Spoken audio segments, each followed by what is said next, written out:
Mormor Hoptoman Sindi Satasatchikakol, dear class 7 students, today we are going to discuss your chapter number 4 of science.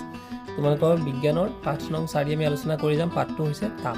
দেখি প্ৰশ্নোত্তৰবোৰ আমি আলোচনা কৰোঁ। প্ৰশ্নোত্তৰবোৰ তোমালোকে ইয়াৰ পৰা লিখি ল'ব পাৰিবা আৰু মই যিমান দূৰ পৰা প্ৰশ্নখিনি বুজাই দিবলৈ যত্ন কৰিম। আৰু তোমালোকে যদি নতুনকৈ মোৰ চেনেলটো চাইছা চেনেলটো সাবস্ক্ৰাইব কৰি দিবা আৰু ভিডিঅ'টো ভাল লাগিলে লাইক কৰি দিবা আৰু শেয়াৰ কৰি দিবা। নটিফিকেশ্যন বেলটো অল কৰি দিবা যাতে সকলোবোৰ ভিডিঅ' তোমালোকে পোনচাতে পাবলৈ সক্ষম হয়। গতিকে আমি আহাচলিত প্ৰশ্নোত্তৰবোৰ আলোচনা কৰোঁ। গতিকে প্ৰথমটো প্ৰশ্নত দিয়া আছিলে পৰীক্ষাগাৰত ব্যৱহাৰ কৰা থাৰ্মোমিটাৰ আৰু ক্লিনিকেল থাৰ্মোমিটাৰ মাজত পাৰ্থক্য আৰু সাদৃশ্য লিখা। গতিকে আমাৰ ছাত্ৰ ছাত্ৰীসকল মই ইয়াতে থাৰ্মোমিটাৰ আৰু ক্লিনিকেল থাৰ্মোমিটাৰ দুয়োটাৰে ইয়াতে চিত্ৰ সংলগ্ন কৰিবলৈ যত্ন কৰিছোঁ। গতিকে দুয়োটাৰ পাৰ্থক্যবিলাক তোমালোকে ভালদৰে চাবা। দুয়োটা অকণমান মন দি চোৱা। গতিকে দুয়োটাৰ মাজত কিনো সাদৃশ্য আছে কিনো ডিফাৰেঞ্চ আছে গতিকে দুয়োটাই তোমালোকে চাব পাৰিবা। গতিকে এই সাদৃশ্যবোৰ ডিফাৰেঞ্চবোৰ অৰ্থাৎ মিল আৰু অমিলবোৰ আমি প্ৰশ্নটোবোৰ লিখিব লাগে। গতিকে ইয়াত প্ৰথমটো প্ৰশ্ন ইয়াত উত্তৰটো দিছিলে যে পৰীক্ষাগাৰ আৰু থাৰ্মোমিটাৰৰ মাজত থকা সাদৃশ্য হ'ল। সাদৃশ্য মানে হৈছে মিল। মিল কি আছে? দুয়োটাতে তৰল পদাৰ্থ হিচাপে পাৰা ব্যৱহাৰ কৰা হয়। পাৰা মানে হৈছে মাৰ্কাৰী। তাৰপিছতে দুয়োটাতে এমূৰত এটাকৈ পাৰা জমা থকা বাল্ব আছে। পাৰা জমা হোৱা এটা বাল্ব আছে বুলি কৈছে দুয়োটাতে। কোনটোতে? ক্লিনিকেল থাৰ্মোমিটাৰ আৰু মানে জেনেৰেল থাৰ্মোমিটাৰ। তাৰপিছত দিছে কি 3 নম্বৰ দুয়োটাতে চেলচিয়াছ স্কেলৰ দাগ কটা। তোমালোকে ভালকৈ মন কৰিলে দেখিবা দুইটা স্কেল যদি ভালদৰে তোমালোকে চোৱা তাতে কি হয় চেলচিয়াছ স্কেলৰ দাগ কটা হৈ থাকে।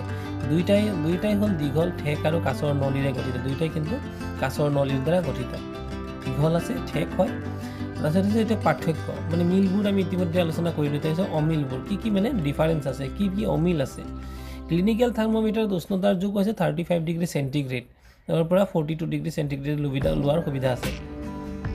ক্লিনিকেল থাৰ্মোমিটাৰত কিমান ল'ব পাৰিবা 35ৰ পৰা 42 অনলি। কিন্তু লেবৰেটৰী পৰীক্ষাগাৰৰ থাৰ্মোমিটাৰ উষ্ণতাৰ জোখ পৰিসৰ -10 ডিগ্ৰী চেণ্টিগ্ৰেডৰ পৰা 110 ডিগ্ৰী চেণ্টিগ্ৰেডলৈ আছে। তাৰপিছত দিছে 2 নম্বৰ ক্লিনিকেল থাৰ্মোমিটাৰৰ বাল্বৰ কাষত এটা বেকা পথ এটা নিক KINK থাকে যিটো লেবৰেটৰী থাৰ্মোমিটাৰত নাথাকে। তোমালোকে চিত্ৰবোৰ ভালকৈ চালি ধৰিব পাৰিবা। তাৰপিছত আছিলে তাপৰ পৰিবাহী আৰু অপৰিবাহী পদাৰ্থৰ দুটাকৈ নাম লিখিব লাগে। পৰিবাহী মানে যিটোৰ মাজেৰে তাপ পাৰ হ'ব পাৰে। তোমালোকে যদি জুইত খৰি এডাল দি থোৱা বহু সময় জ্বলাৰ পাছতো যদি পিছফালটো তোমালোকে খৰি চুব পাৰিবা। কিন্তু লোহা এটুকুৰা বা লো এটুকুৰা যদি তোমালোকে গৰমত থৈ দিয়া বোলে অলপ পিছত পিছফালটো ধৰি চাওঁ বুলি কিন্তু তোমালোকে ধৰিব নোৱাৰিবা তাত গৰম হৈ যাব। গতিকে তাৰমানে এইটোৱে বুজিলোঁ যে লোৰ মাজেৰে তাপ মানে পাৰ হয় তাপৰ পৰিবাহী। গতিকে লো আৰু তাপ হৈছে তাপৰ পৰিবাহী আৰু অপৰিবাহী হৈছে কাঠ আৰু প্লাষ্টিক। খালী ঠাই পূৰ কৰা কোনো বস্তুৰ তাপ ইয়াৰ ডেছৰ দ্বাৰা নিৰ্ধাৰণ কৰা হয়। কিহৰ দ্বাৰা নিৰ্ধাৰণ কৰা হয়? ইয়াৰ উষ্ণতাৰ দ্বাৰা নিৰ্ধাৰণ কৰা হয়। তাৰপিছতে উতলা পানীৰ উষ্ণতা ডেছ থাৰ্মোমিটাৰ হয় জুখিব নোৱাৰি। উতলা পানীৰ উষ্ণতা চেলচিয়াছ থাৰ্মোমিটাৰৰ সহায়ত জুখিব নোৱাৰি। তাৰপিছত C নম্বৰ হৈছে প্ৰক্ৰিয়াৰে ডেছ প্ৰক্ৰিয়াৰে তাপ পৰিবহণত কোনো মাধ্যমৰ প্ৰয়োজন নাই। গতিকে কি প্ৰক্ৰিয়াৰে? ক্লিনিকেল প্ৰক্ৰিয়াৰে তাপ পৰিবহণত কোনো মাধ্যমৰ প্ৰয়োজন নাই। D নম্বৰ আছিলে এখন ষ্টিলাৰ ঠাণ্ডা চামুচ এখন গৰম গাখীৰত ডুবাই একাপ গৰম গাখীৰত ডুবাই দিয়া হ'ল। চামুচখনৰ ইমূৰে ডেছ প্ৰক্ৰিয়াৰ দ্বাৰা তাপৰ সঞ্চালন হয়। কি প্ৰক্ৰিয়াৰ দ্বাৰা? বিকিৰণ প্ৰক্ৰিয়াৰ দ্বাৰা। গতিকে এয়া হৈছিল বিকিৰণ মানে কি তাপকৈ এঠাইৰ পৰা আন ঠাইলৈ যদি তাপ মুভ কৰে মানে তাপ যদি বিয়পি যোৱাকৈ বিকিৰণ বুলি কয়। গতিকে এয়া আছিল উত্তৰখিনি। তোমালোকে উত্তৰখিনি ধুনীয়াকৈ লিখি ল'বা। তাৰপিছত আছিলে তলত দিয়া মাধ্যমৰ দিয়াবোৰ মিলোৱাব নে অৰ্থাৎ ক অংশৰ লগত খ অংশ মিলাবলৈ দিছে। স্থলবতাহ বোৱা সময়ত গ্ৰীষ্ম বুলি দিছে এইটো হৈছে ভুল হ'ব। শুদ্ধ উত্তৰবিলাক তলত দিয়া হৈছে যে স্থলবতাহ বোৱা সময় হৈছে দিনত। তাৰপিছত জলবতাহ বোৱা সময় হৈছে ৰাতি। তাৰপিছত দিছে কি ডাঠ ৰঙৰ বস্ত্ৰ উপযোগী। ডাঠ ৰঙৰ বস্ত্ৰ উপযোগী কেতিয়া? শীতকালত। তাৰপিছত পাতল ৰঙৰ বস্ত্ৰ উপযোগী কেতিয়া? গ্ৰীষ্মকালত। ডাঠ কাপোৰ এখন বস্ত্ৰ পিন্ধাতকৈ পাতল কাপোৰৰ তৰপকৈ চিলোৱা বস্ত্ৰত বেছি গৰম পোৱা যায় কিয়? ডাঠ কাপোৰৰ তৰপকৈ চিলোৱা বস্তুৰ তৰপৰ মাজত বায়ু পাতল তৰপ সোমাই পৰে। অৰ্থাৎ এনে কাপোৰৰ ভিতৰত বায়ু বেছি পৰিমাণে থাকে। বায়ু তাপৰ কুপৰিবাহী। বায়ুৰ মাজেদি শৰীৰৰ উত্তাপ বাহিৰলৈ যাব নোৱাৰে ফলত শৰীৰ উত্তাপিত হৈ থাকে। তলৰ চিত্ৰটো নিৰীক্ষণ কৰা আৰু কোন অংশত কি পদ্ধতিৰে তাপ সঞ্চালন ঘটিছে চিনাক্ত কৰা। গতিকে এইটো হৈছে এটা চিত্ৰ দিয়া হৈ আছে। এই চিত্ৰটো তোমালোকে মন কৰা।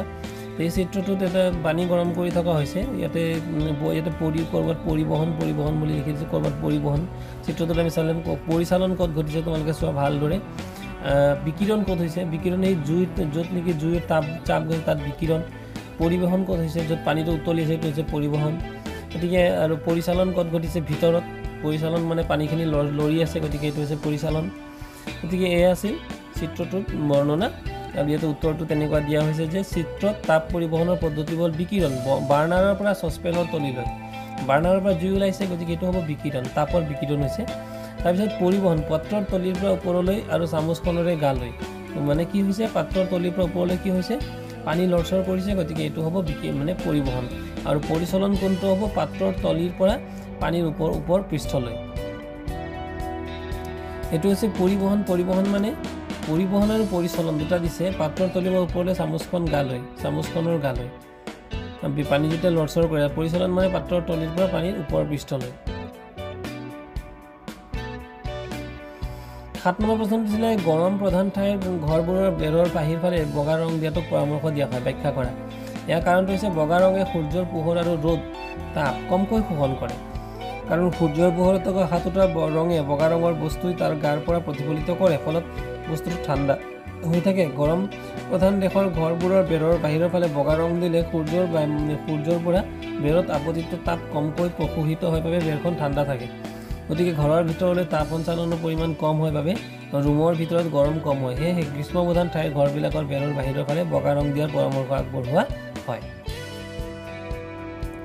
ইয়াৰ পিছত প্ৰশ্ন দিছিলে 30 সেন্টিগ্ৰেড বা 30 সেলসিয়াছ উষ্ণতাত থকা 1 লিটাৰ পানীৰ লগত 50 ডিগ্ৰী সেন্টিগ্ৰেড উষ্ণতাত 1 লিটাৰ পানী মিহলোৱা হয় মিশ্ৰণৰ উষ্ণতা হ'ব কিমান হ'ব এইটো উলিয়াব লাগে গতিকে মিশ্ৰণৰ উষ্ণতা কিমান দিছে ইয়াতে উত্তৰটো হ'ব 30 ডিগ্ৰী আৰু 50 ডিগ্ৰী সেন্টিগ্ৰেড 30 ডিগ্ৰী সেলসিয়াছ আৰু কিমান বুলি দিছে 50 ডিগ্ৰী সেলসিয়াছ উষ্ণতাত 1 লিটাৰ পানী মিহলোৱা হয় গতিকে যদি পানীটো মিহলোৱা হয় মিশ্ৰণৰ উষ্ণতা কিমান হ'ব 30 ডিগ্ৰী সেন্টিগ্ৰেড আৰু 50 ডিগ্ৰী সেন্টিগ্ৰেডৰ মাজত হ'ব মানে বস্তু ধৰিব পাৰিছেনে বাৰু ধৰি লোৱা দুটা বিকাৰত বেলেগ বিকাৰত পানী আছে এটা বিকাৰৰ পানীটো কিমান 30 ডিগ্ৰী পানী লৈছা পানীটো 30 ডিগ্ৰী গৰম হৈছে ঠিক আছে আৰু আনটো বিকাৰত লোৱা পানীটো কিমান ডিগ্ৰী গৰম কৰিলা 50 ডিগ্ৰী গৰম কৰিলা এটা দুইটা মিক্স কৰি দিয়াচোন মিক্স কৰি দিয়াৰ ফলত এতিয়া তাপটো যেটো মিক্স কৰা যেটো পানী এই পানীটো কিমান ডিগ্ৰী হ'ব তেতিয়া পানীটো হ'ব 30 ডিগ্ৰী আৰু 50 ডিগ্ৰীৰ মাজত মানে হয়তো 40 ডিগ্ৰী হ'ব পাৰে 35 ডিগ্ৰী হ'ব পাৰে সেই তেনেকুৱা ঠিক সমাজত হ'ব তাৰ পিছত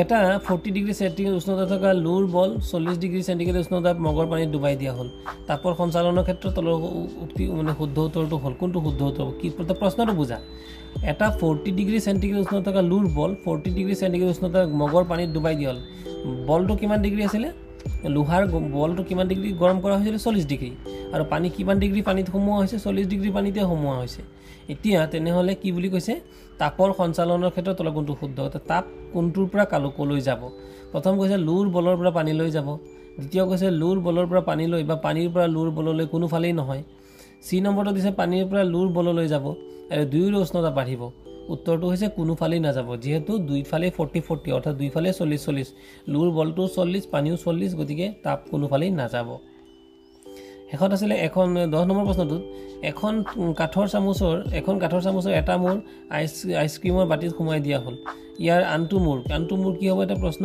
শীতল হ'ব নে নহ'ব এফালে ঠাণ্ডা হৈ আছে কিন্তু আনটো মূৰ ঠাণ্ডা হ'ব নে নহয় কাৰণ তাপ মানে কাঠৰ মাজেৰে তাপ মানে পৰিবাহী নহয় বা তাপ পাৰ নহয় তাৰপিছত আছে শেষৰ প্ৰশ্নটো ষ্টেইনলেছ ষ্টীল নিষ্কলংক তীখা ষ্টেইনলেছ ষ্টীলক নিষ্কলংক তীখা বুলি কয় আৰু কেৰাহী এটাৰ তলিত তামৰ প্ৰলেপ দিয়া ইয়াৰ কাৰণটো হ'ল ষ্টেইনলেছ ষ্টীলৰ কিন্তু তলত কি হয় তামৰ প্ৰলেপ দিয়া হয় কাৰণটো কি তামৰ প্ৰলেপ দিয়াৰ কাৰণটো হ'ল তাম ষ্টীলতকৈ বেছি পৰিবাহী অৰ্থাৎ ষ্টীলৰ মাজেৰে যিমান তাপ পাৰ হৈ যাব তামৰ মাজেৰে বেছিকৈ তাপ পাৰ হ'ব গতিকে সেইটো কাৰণে তাম দিয়া হয় যাতে সোনকালে কেৰাহীটো গৰম হয় গতিকে এয়া আছিল ছাত্ৰ-ছাত্ৰীসকল গতিকে যদি তোমালোকৰ ভিডিঅ'টো ভাল লাগে লাইক কৰি দিবা আৰু যিমান পাৰা ফ্ৰেণ্ড সাৰ্কেলৰ মাজত শ্বেয়াৰ কৰি দিবা থেংক ইউ